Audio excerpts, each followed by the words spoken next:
반갑습니다.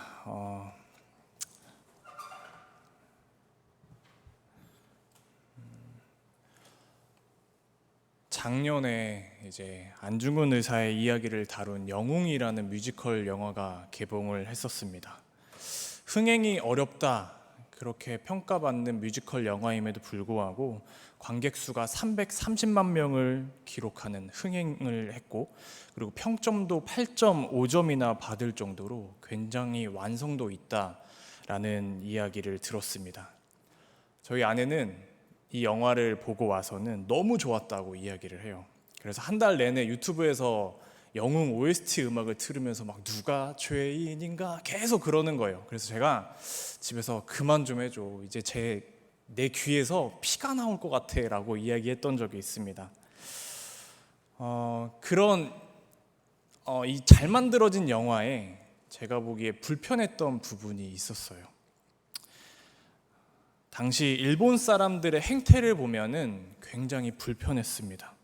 명성황후를 시해하는 이야기도 나오고, 그리고 일방적인 재판에 대한 이야기가 나오면서 일본이란 나라가 우리나라를 얼마나 속국으로 생각하며 무시하는가, 그 모습을 잘 보여준 영화였습니다. 그런데 우리가 겪었던 이러한 일제강점기와 같은 시대의 상황이 성경에서도 나옵니다. 바로 요나의 시대가 그렇습니다. 우리가 요나서에 대한 이야기는 교회학교 시절부터 물고기에게 먹힌 요나라는 설교의 내용으로 자주 언급되기 때문에 모두가 잘 알고 있는 이야기입니다. 그런데 여러분, 요나라는 사람은 선지자이기도 하지만 사회운동가였어요. 당시 이스라엘이란 나라가 남과 북으로 쪼개져 있었고, 우리나라의 일제강점기처럼 아수르란 나라로부터 핍박과 규제를 받고 있던 상황이었습니다. 그런데 하나님께서 요나에게 명령하시길, 아수르의 수도 니느웨로 너가 가서 나의 말씀을 전해라 라고 이야기하셨습니다. 그 말씀의 내용은 이러해요. 아수르 너희의 악독이 내 앞에 상달하였다. 너희는 곧 망할 것이다 라는 내용이었어요. 그 이야기를 들은 요나는 두 가지 생각을 했습니다. 자신의 나라에 고통을 주고 있는 니느웨를 향해서 왜 내가 말씀을 전해야 하는가? 그리고 한편으로는 이런 마음이 드는 거예요. 하나님께서 니느웨를 망하게 하실 거면 그냥 망하게 하시면 되는데 왜 굳이 나를 보내서 니느웨에게 이런 말을 전하라고 하는가? 혹시 하나님께서 이 니느웨가 그 말을 들었을 때, 악독이 상달했다, 너희 망할 것이다 라는 말을 들었을 때 그들이 회개하면 용서해 주려고 하시는 게 아닐까라는 생각을 했어요. 요나가 그렇게 생각할 법한 게, 당시 아수르는 이스라엘의 적국일 뿐만 아니라 누가 봐도 크게 범죄한 나라였습니다. 부패한 나라였고 잔인한 나라, 타락한 나라 그 자체였습니다. 그래서 요나의 마음에는 이 아수르가 하나님 앞에 용서받지 않았으면 좋겠다라는 마음이 강하게 있었어요. 그 기록들을 찾아보면 아수르 왕들은 정복민들의 물건에 대한 약탈은 물론이고 도시를 불태우고 산 사람을 말뚝을 받고 시체를 피라미드로 쌓았다라는 이야기까지 나와요. 요나는 그런 사람들이 용서받는 게 싫었던 거예요. 그래서 하나님의 말씀으로부터 도망을 선택합니다. 니느웨가 아닌 다시스로 가도록 마음을 먹어요. 그래서 욥바라는 항구에서 다시스로 가는 배를 탑니다. 그 배의 여정은 굉장히 멀었어요. 니느웨는 오늘날의 이라크 티그리스 강변 근처라고 이야기하는데요. 다시스는 스페인의 남쪽에 있는 사르데냐 섬 쪽으로 추측을 하고 있습니다. 거리로 보자면 욥바라는 항구를 기준으로 니느웨까지는 약 800km, 그런데 다시스까지를 재면 거의 4000km를 떨어진 곳으로 요나가 멀리 갔다라는 거예요. 당시에 스페인을 세계의 땅끝이다라는 이야기를 했는데요. 요나는 그 먼 곳을 선택해서 갈 만큼 최선을 다해서 하나님께로부터 도망쳤던 겁니다. 그리고 나는 이제 하나님의 말씀으로부터, 내가 하나님의 말씀을 듣기 싫은데 이제 도망을 쳤으니 나는 편하게 잠을 자야겠다라고 생각하고 배의 가장 깊숙한 곳으로 들어가서 잠을 자고 있었습니다. 그런데 우리 잘 알고 있죠. 요나가 탄 배가 폭풍 우에 휘말리게 됩니다. 선장이 보기에는 이 폭풍이 단순한 자연현상이 아닌 것 같은 거예요. 누구 때문에 이런 일이 벌어졌는가? 이게 재앙 같은데 이 재앙이 누구 때문에 벌어졌는가를 제비뽑기로 뽑기로 합니다. 거기서 뽑힌 요나가 이렇게 말하죠. 사실은 내가 바다와 육지를 지으신 하나님을 믿는 사람이다. 하나님의 말씀을 피하여서 다시스로 가고 있는 중이었다. 그렇게 말해요. 함께 배에 타고 있던 사람들이 두려워해서 떨기 시작해요. 그리고 요나를 육지에 내려주기 위해서 최선을 다해서 노력했지만 폭풍이 너무 거세서 육지로 갈 수 없었다. 성경은 그렇게 말하고 있습니다. 그때 요나가 이렇게 얘기하죠. 나 때문에 벌어진 일이니까 나를 바다에 빠뜨리세요. 내가 바다에 빠져서 내가 이 배에서 내리게 된다면 그 풍랑은 잠잠하여 줄 겁니다. 이것이 오늘 말씀의 본문입니다.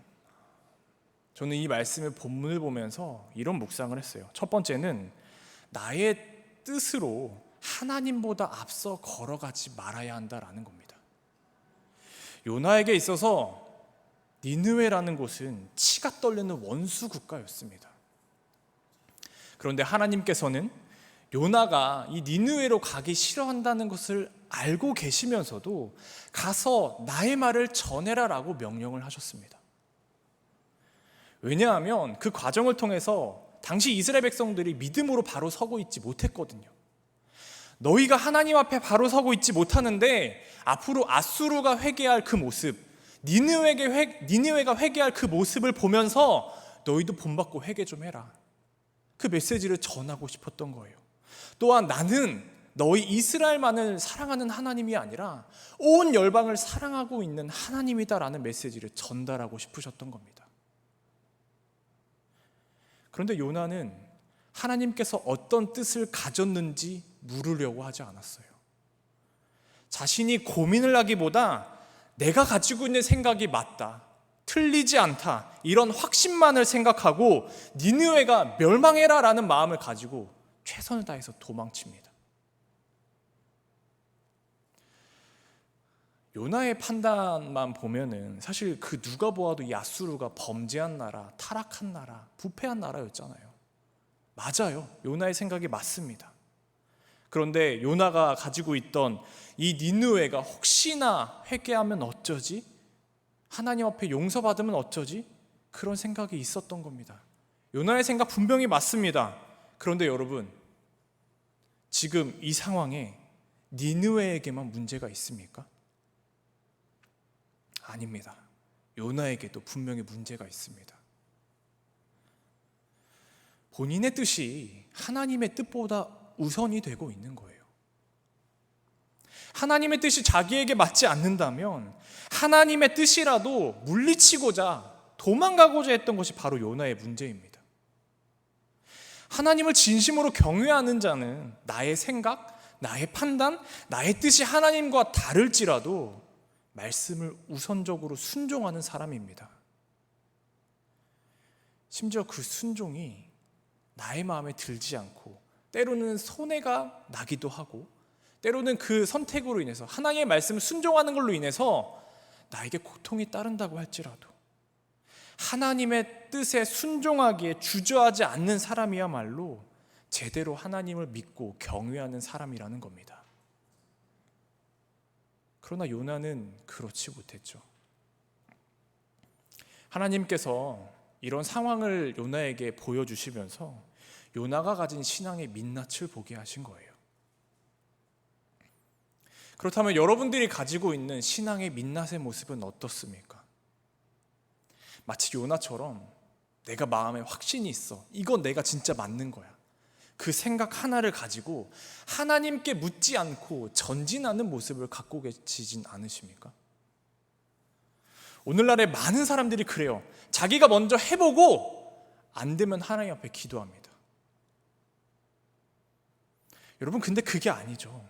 하나님 앞에 먼저 기도하고 하나님께서 원하시는 걸음으로 걸어가는 게 맞는 거죠. 내 생각과 뜻대로 다 해보고서 안 되면 그제서야 하나님 앞에 구하는데, 그게 여러분의 뜻이지 어떻게 하나님의 뜻이겠습니까? 더군다나 하나님한테 구할 때 그 모습을 가만히 보면 이미 내 마음에 정답은 정해져 있어요. 그리고 하나님께 내 마음의 뜻에 맞는 답을 주십시오라고 말합니다. 마치 소원을 들어주는 알라딘의 램프에게 구하는 것처럼 하나님께 그렇게 구하기 시작하는데, 또 그 뜻을 하나님이 안 들어주신다? 그럼 또 삐져요. 그리고 우리는 뭐라고 말하냐면, 내가 하나님 앞에 기도했습니다. 내가 하나님의 뜻대로 그렇게 행하여 나아갔습니다. 그렇게 이야기를 합니다. 여러분의 뜻이 하나님보다 먼저 앞서고 있을 때 그렇게 기도한다면 그게 어떻게 하나님의 뜻을 구한 게 되겠습니까? 나의 뜻이, 그리고 우리의 뜻이 하나님보다 앞서 걸어가지 말아야 합니다. 하나님께서 가라고 하실 때 가고 멈추라고 하실 때 멈출 수 있어야 합니다. 우리의 삶이 하나님께서 여기로 가라고 하시는데 나는 그 길이 내키지 않아. 내가 보기엔 이 길이 더 편하고 이 길이 더 맞는 것 같아. 그렇게 생각하면서 그 길로 걸어가시진 않으셨습니까? 혹 교회에서 내 마음에 드는 사역을 막 감당하려고 해요. 하나님께서 교회에게 원하시는 모습은, 하나님께서 여러분에게 원하시는 그 사역의 모양은 그게 아닌데, 내가 내키는 사역만을 감당하려고 하거나 낮은 곳 혹은 보이지 않는 곳에서 아무도 나를 인정해 주지 않는다며, 내 생각과는 다르다면서 하나님의 말씀에 순종하기를 꺼려하는 그 모습이 우리가 아닌지를 되돌아보기를 바랍니다. 이 질문에 대한 대답은 여기 계신 분들이 다 하나님의 지혜를 가지신 분들이기 때문에 하나님께 묻고 정답, 올바른 정답을 찾아갈 수 있을 거라고 생각합니다.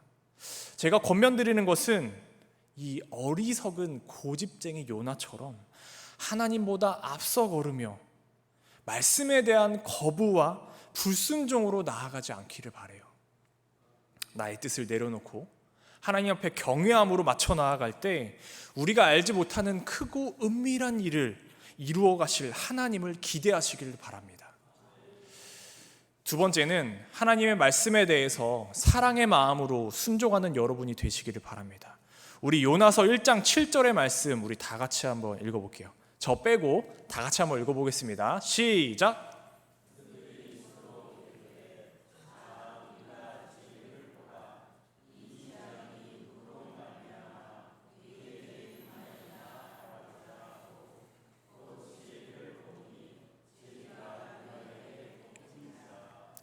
아멘. 배에 탄 모든 이들이 이제 풍랑으로 인해서 큰 위험에 빠지게 되었습니다. 그들은 풍랑의 모습이 심상치 않다 보니까 이게 그냥 자연적인 게 아니구나, 특별한 이유가 있는 재앙일 것이다 라고 확신했고 그 누구 때문인지를 밝혀내고 싶었어요. 당시에 근동지방에서는 신의 뜻을 알고자 할 때 제비뽑기 방식을 사용했는데 그 방식으로 지금 요나가 뽑힌 겁니다.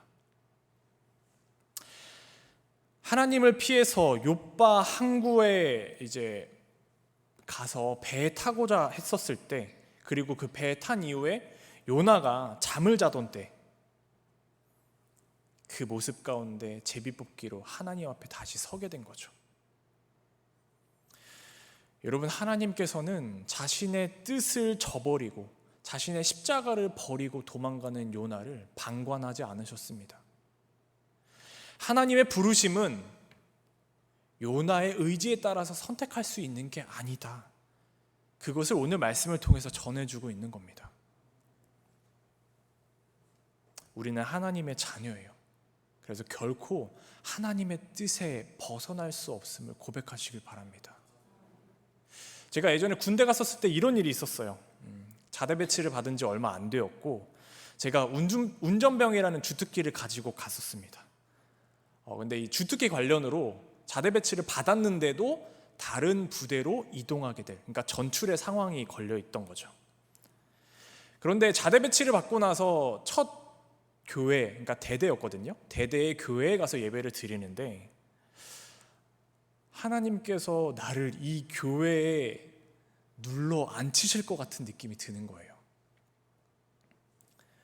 왜 그런 느낌이 들었냐면 평일 예배, 이제 저희로 따지면 이제 수요 예배 같은 예배를 군대에서도 드리는데 군종 목사님, 그러니까 목사님께서 외부에서 들어오시는 거예요. 그러니까 담당하시는 교회 예배를 드려야 하니까 부대 안까지 수요일 날 오셔서 예배를 드리시기 어려운 거죠. 그러다 보니 군종이 그걸 다 해야 되는 상황인 거예요. 그런데 군종은 일반 평신도 청년이었습니다. 나름 그 군종은 열심히 하려고 이제 예배를 열심히 준비하고 또 드렸죠. 근데 그 예배를 제가 드려보니까 이렇게 하더라고요. 사도신경 하나 하고 찬송가 2장 부르고 주기도문 하나 하고 예배가 끝나는 거예요.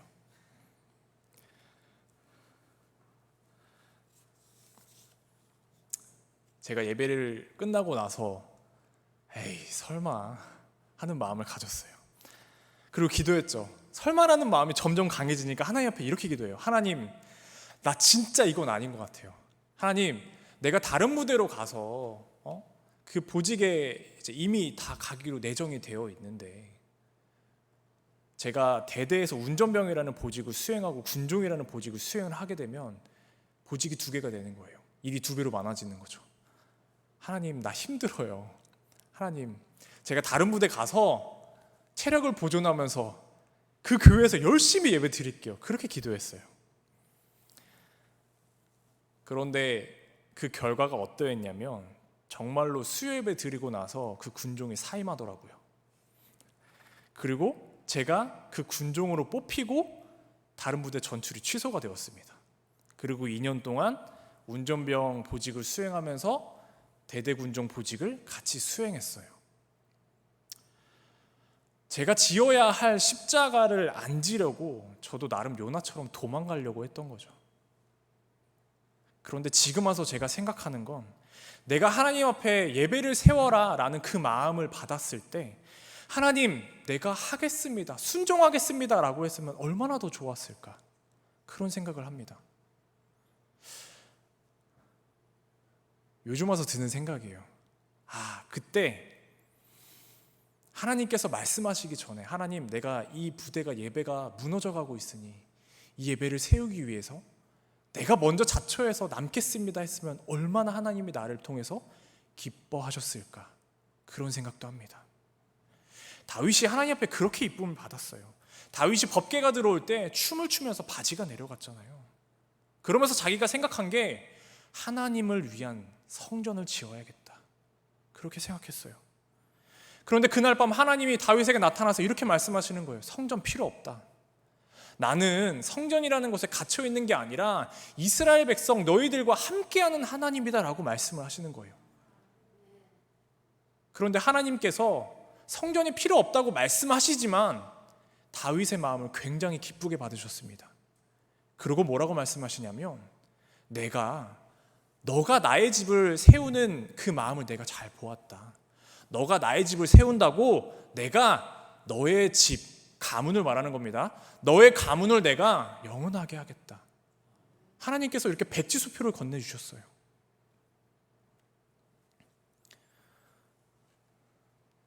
여러분, 이 마음이 어떤 마음이냐면 당시 성전을 세운다는 것이 단순히 건물을 세우는 그 정도의 의미가 아닙니다. 왜냐하면 법궤가 이스라엘의 진영으로 돌아오던 그때 과정을 보면은 언약궤를 만지면서 여러 명이 죽었어요. 언약궤를 봄으로 인해서 5만 명이 죽었습니다. 계속해서 사람들이 죽어나는 사건이 벌어졌습니다. 레위기서를 보면 나답과 아비후라는 제사장이 성막 안에 있는 불을 잘못 만졌다가 죽는 이야기도 나와요. 그만큼 성전에 대한 것은 단순히 건물을 짓는다는 그 문제가 아니라 지으면서 뭔가를 잘못하면 죽을 수도 있다. 한두 명이 죽는 게 아니라 법궤가 들어오면서 5만 명이 죽는 것처럼 정말 많은 사람들이 죽을 수 있는 그런 재앙이 벌어질 수 있다라는 문제였던 거예요. 그런데 다윗은 왜? 하나님께서 이 성전을 지어라라고 말씀하신 것도 아닌데 본인이 스스로 왜 짓겠다고 했을까요? 자기가 보기에는 이 법궤에 대한 위험성보다 하나님에 대한 사랑의 마음이 더 컸기 때문입니다. 그래서 다윗 스스로 자발적으로 성전을 짓겠다고 하나님 앞에 이야기했던 거예요.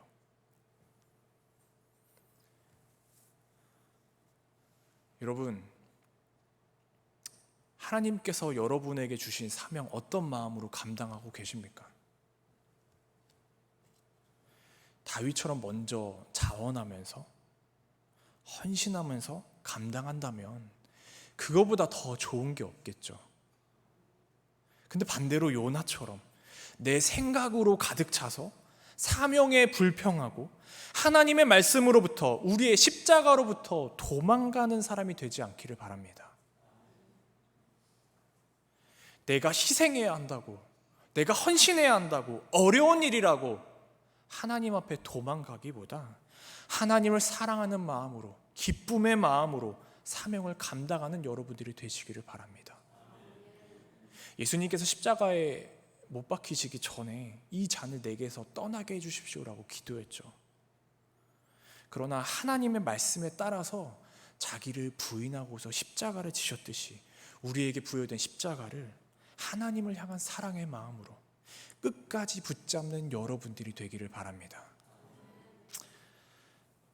세 번째는 우리가 무늬만 그리스도인이 되지 않기를 바라요.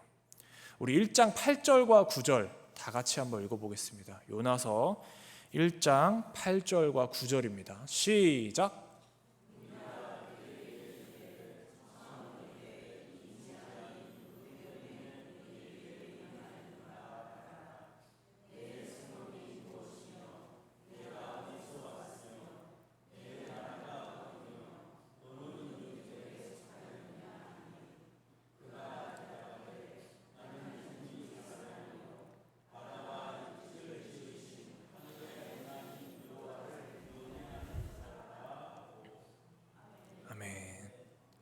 방금 읽은 8절과 9절의 말씀을 보면 배의 선원들 그리고 승객들이 당신 누구냐라고 말하는 거죠. 제비뽑기를 통해서 요나가 뽑혔는데 당신 누구냐라고 말하면서 이 풍랑이 우리에게 닥친 문제를 해결하기 위해서 정체를 밝혀라. 왜 이런 일이 벌어졌냐라고 묻는 겁니다. 그런데 뭐라고 말합니까? 이렇게 말해요. 나는 히브리 사람이고 바다와 육지를 지으신 하나님을 경외하는 자로다 라고 말합니다. 여러분, 근데 이 요나의 소개 멘트가 얼핏 보면 정말 믿음 있는 사람 같아 보여요. 하지만 실상을 보면 참으로 뻔뻔한 사람입니다. 왜냐하면 지금 자신의 존재는 하나님으로부터 지음받았다, 하나님을 경외한다라고 말하지만 지금 상황은 하나님을 경외하지 않는 마음으로 도망가는 거잖아요. 그렇게 제비가 뽑힌 상태였습니다. 이 요나의 교만한 마음이 어느 정도였냐면 제비가 뽑힌 이후에 나를 바다에 던지십시오라고 말합니다. 여러분, 만약 여러분들이 하나님 앞에 벌을 받고 있다고 생각해 보세요. 그러면 여러분이 가장 먼저 해야 할 일이 무엇일까요? 회개의 기도를 해야죠. 그런데 요나는 하나님 앞에 벌을 받고 있어요. 그리고 또한 풍랑이라는 위기가 닥치고 있습니다. 그런데 하나님, 내가 잘못했습니다 라는 회개가 아닌 나를 바다에 던지십시오. 이 말인즉슨 하나님의 말씀에 내가 순종하며 살기보다 그냥 죽겠습니다 라고 자신의 죽음을 선택하는 거예요. 여러분, 이게 진짜 그리스도인의 모습일까요? 겉으로 하는 말을 들으면 하나님을 경외한다고 하니까 진짜 믿음이 좋은 그리스도인 같다, 그런 생각이 들어요. 하지만 그의 속마음은, 진짜 마음은 하나님을 인정하지 않습니다. 바다와 육지를 지으신 하나님이라고 이야기는 하지만, 우리의 주권자이신 하나님이라고 이야기는 하지만 실상을 보면 무늬만 그리스도인의 모습을 가지고 있었다라는 거예요. 이런 요나의 모습, 세상 사람들보다 못한 게 아닌가라는 생각도 듭니다. 안 믿는 사람이 만약에 하나님의 음성을 들었어요. 너 저기로 가라. 가서 교회 나가라. 근데 내가 교회 안 나갔다고 하나님이 막 폭풍우를 주시고 하는 게 막 믿어지고 느껴져요. 그런데 그 사람이 끝까지 안 나갈까요? 나중에 자기 목숨을 버리면서도까지 나 교회 안 나갈래요 그랬을까요? 그러진 않았을 거예요. 순종하며 나갔을 거예요. 그런데 요나는 자신의 목숨을 내놓으면서까지 하나님의 말씀을 거부했습니다. 세상 사람들보다 못한 요나였다라는 거죠. 그런데 여러분, 이게 우리의 모습입니다. 겉으로는 나 그리스도인이에요, 교회 나가요라고 고백하지만 실상 우리의 모습을 보면 마치 하나님을 안 믿는 사람처럼 너무 가볍게 치부해버려요. 요나처럼 하나님을 경외하지 못하고 하나님을 제대로 인정하지 못한다는 말이에요. 제가 그걸 어떤 때에 가장 많이 느끼냐면 요즘 교회에서 오고 가는 언행을 볼 때 그런 느낌을 가장 많이 받거든요. 왜 우리의 말과 행동에 우리의 생각과 뜻이 담겨서 나온다고 하잖아요. 요즘에 이제 TV를 보면 그런 이야기가 많이 나와요. 사람을 신격화하는 이야기. 근데 그 모습이 교회 안에까지 들어와서 우리도 그 모습을 똑같이 따라하는 거예요. 뛰어난 재능이나 역할을 가진 사람들에게 칭찬하죠. 뭐라고 칭찬하냐면 하나님의 이름을 갖다 붙여요. 갓땡땡, 땡느님, 이런 식으로. 그리고 이런 말도 있어요. 이제 조물주 위에 건물주라는 말도 합니다. 근데 성경에 이런 말이 있죠. 하나님의 이름을 망령되이 일컫지 말라. 물론 여러분들이 이 이야기를 사용하는 의도 알고 있습니다. 진짜로 신이라고 생각하려는 그런 모습보다는 칭찬을 하려는 의도, 저도 잘 알고 있어요. 그렇지만 우리가 정말 위대한 하나님을 믿고 있는 그리스도인들이라면 이 신앙에 대해서 조금 더 진지해졌으면 좋겠습니다. 우리가 현대의 시대로 오면서 편한 건 좋아요. 그런데 격식이 무너지고 있어요. 하나님에 대한 존중의 마음이 무너지고 있습니다. 시대가 변하면서 변하는 거지라고 말하지만 실상은 그 안에 존중이 없어지고 있어요. 여러분, 조선시대로까지만 올라가도 왕의 이름은 외자로 지었습니다. 왜냐하면 당시의 왕의 이름은 존중의 의미로 해당되는 그 글자를 다른 곳에서 못 쓰게 했기 때문이에요. 예를 들면 왕의 이름에 원자가 들어간다고 한번 예를 들어볼게요. 그럼 백성들이 시장에 가서 가격이 3천 이렇게 되는 거예요. 원자를 못 쓰는 거예요. 아프면 가는 병원에 대해서 이야기하려고 해도 이렇게 되는 거예요. 그러니까 잘 쓰지 않는 어려운 한자를 가지고 외자로 왕의 이름을 지었다고 합니다. 왕에게도 이런 존중의 표현을 가지고 있는데 우리는 하나님의 이름을 아무데나 막 가져다 쓰면서 우리를 하나님과 동일선상에 놓고서 폄하하는 경우가 굉장히 많습니다. 우리가 하나님을 어떻게 생각하고 있나를 보여주는 거죠.